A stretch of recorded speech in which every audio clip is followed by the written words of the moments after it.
Here's the number that explains the Kola Superdeep Borehole better than its depth does. A drill bit at the bottom of that hole lasted about 4 hours and cut somewhere between 7 and 10 meters of rock. Changing it took up to 18 hours, pulling 8, 10, 12 kilometers of pipe out of the ground, automatically disassembling it into sections on the way up, fitting a new bit, and running the whole thing back down. 4 hours of progress, 18 hours of retrieval for 9 meters.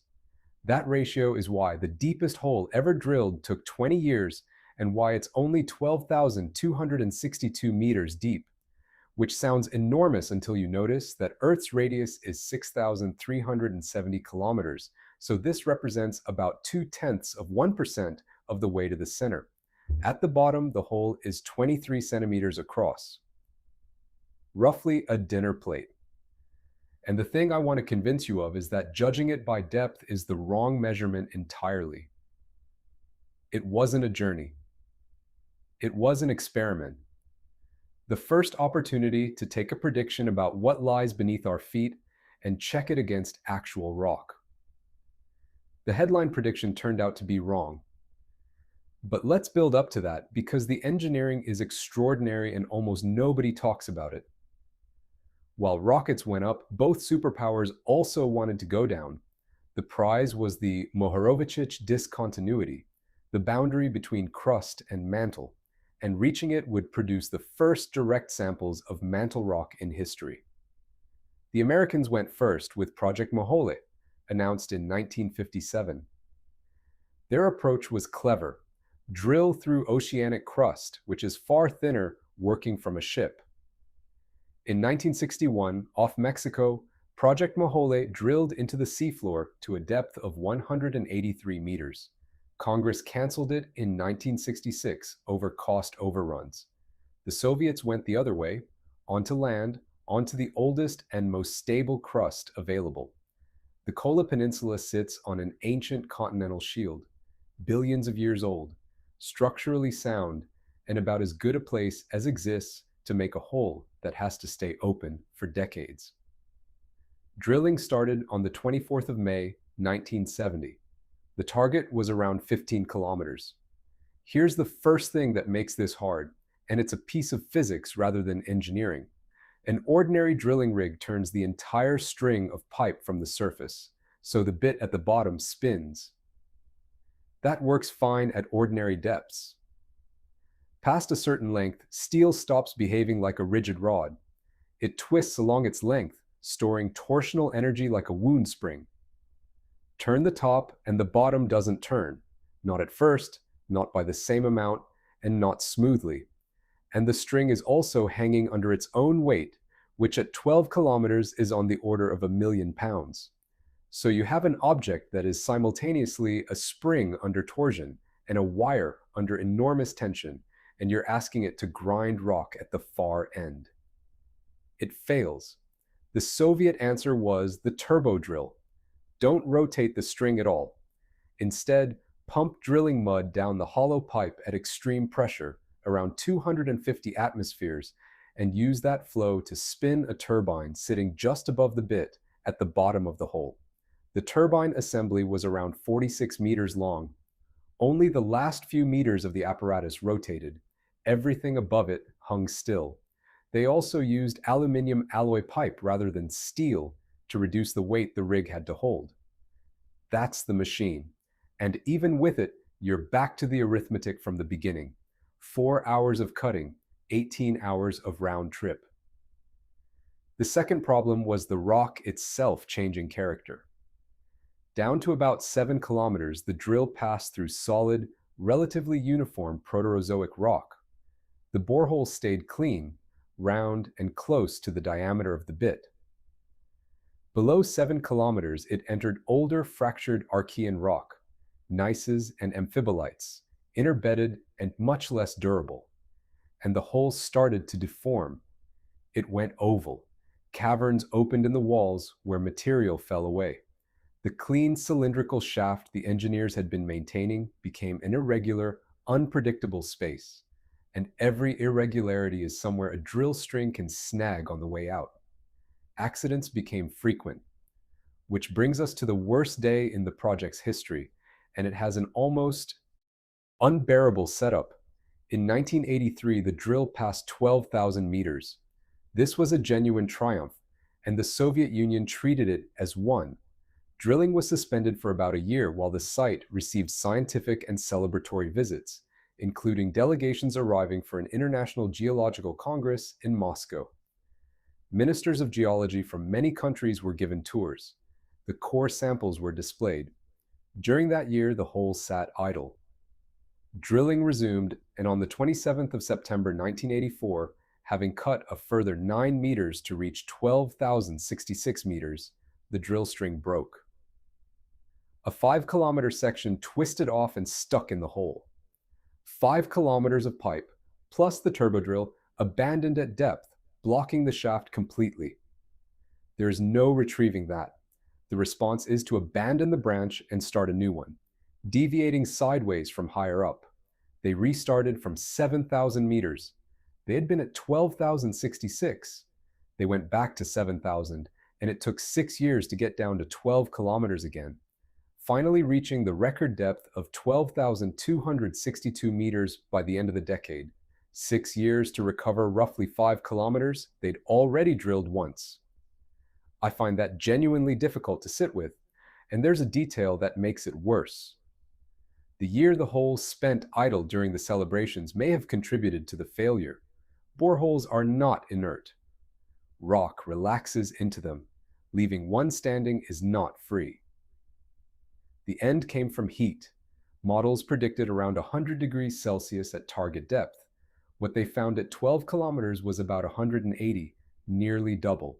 At that temperature, under that pressure, granite becomes ductile. It flows, slowly but continuously, and in the direction of any space you have made, which means the hole closes behind you. Drill bits deformed, pipes warped. The engineers developed thermostable turbodrills and heat-resistant seals specifically for these conditions. Genuine advances, and it still wasn't enough because the problem wasn't the equipment. It was that the rock at the bottom had stopped being a solid you drill through and become a fluid you displace. A further attempt was abandoned in 1992 at just under 12 kilometers, defeated by the same heat. Then the Soviet Union dissolved, funding vanished, a last effort ended in 1994, the facility was decommissioned in 1995, and the hole was sealed in 2005. Now the science, and this is what the 20 years bought. For 50 years, the standard model of continental crust had 2 layers, granite on top and beneath it, starting around 7 kilometers down, a layer of denser basalt. The boundary had a name. The Conrad discontinuity, inferred from seismic surveys dating to the 1920s, detected beneath continents worldwide and printed in textbooks as a fact about the planet. Kola drilled straight through where it should have been. There was no basalt. The granite just kept going, past 7 kilometers, past 10, past 12, all the way to the bottom. So what had the seismic surveys been seeing? The velocity change was real. The interpretation was wrong. What the drill found was granite that had been metamorphosed under heat and pressure into a denser, more crystalline form, along with changes in how fractured it was and how much fluid it held. Denser rock carries seismic waves faster, so the signature looked exactly like a change in rock type, and it was a change in the condition of the same rock. 50 years of models revised because someone went and got the rock. Almost everything we know about the deep Earth is inferred from seismic waves. It's a powerful technique, and it has one specific weakness. Seismic velocity responds to several things at once: composition, temperature, pressure, fracturing, fluid content. A velocity change tells you something changed. It does not tell you what. The Conrad discontinuity was a case where the field had settled on one reading of an ambiguous signal and held it confidently for half a century, and the only way to check was to go and look. That's what a borehole is. It's ground truth for a science that otherwise runs entirely on inference. And the Conrad result wasn't the only one. 3 further findings came out of that hole, and what unites them is that each contradicted a standing assumption about what the deep crust is like. The crust was assumed to be effectively impermeable. At depth, pressure closes the pores, nothing flows. Kola found open, saline, water-filled cracks. The crust down there is not sealed, it has pathways. The water probably wasn't seeping down from above, but had been squeezed out of the mineral crystals themselves under pressure and trapped by rock above it. Metamorphosed rock was assumed to destroy biological traces. At around 6.7 kilometers in rock roughly 2 billion years old, the cores yielded microscopic fossils of single-celled marine organisms. 24 species of plankton still recognizable, encased in carbon and nitrogen compounds that appear to have protected them from conditions that should have obliterated them. And the deep crust was assumed to be chemically quiet. The drilling mud came back boiling with hydrogen, along with helium and nitrogen. Methane appeared at depths with no sedimentary rock, which raised uncomfortable questions for the assumption that all hydrocarbons are biological in origin. 4 predictions, 4 corrections. That's the return on the investment. 1 clarification, because it comes up. Several oil and gas wells have greater measured lengths than Kola. But those include long horizontal and angled sections. The drill goes down, turns, and runs sideways through a reservoir for kilometers. Measured along the pipe, that's further. Measured vertically, it isn't close. Kola remains the deepest vertical penetration of the Earth's crust and has for over 30 years, not because it's impossible to beat, but because nobody has funded another project aimed straight down. Oil companies drill where the oil is. 20 years. A hole 23 centimeters wide, 0.2% of the way to the center. 4 hours of drilling for every 18 hours of hauling pipe. 6 years spent recovering ground they'd already covered because one string snapped in 1984. And a final stop, not because the drill failed, but because the rock became a liquid. Judged as a journey, it failed. They wanted the mantle and got nowhere near it. Judged as an experiment, it did exactly what an experiment is for. It took 4 things the field believed about the deep crust: a boundary, an impermeability, a sterility, a chemical quiet, and checked them against rock pulled up in a core barrel. All 4 were wrong. That's not a consolation prize. It's the entire justification for going, and it's the reason the record still stands as an achievement rather than a curiosity. Somebody spent 20 years drilling a very narrow hole in order to find out whether some widely believed things were true. They weren't.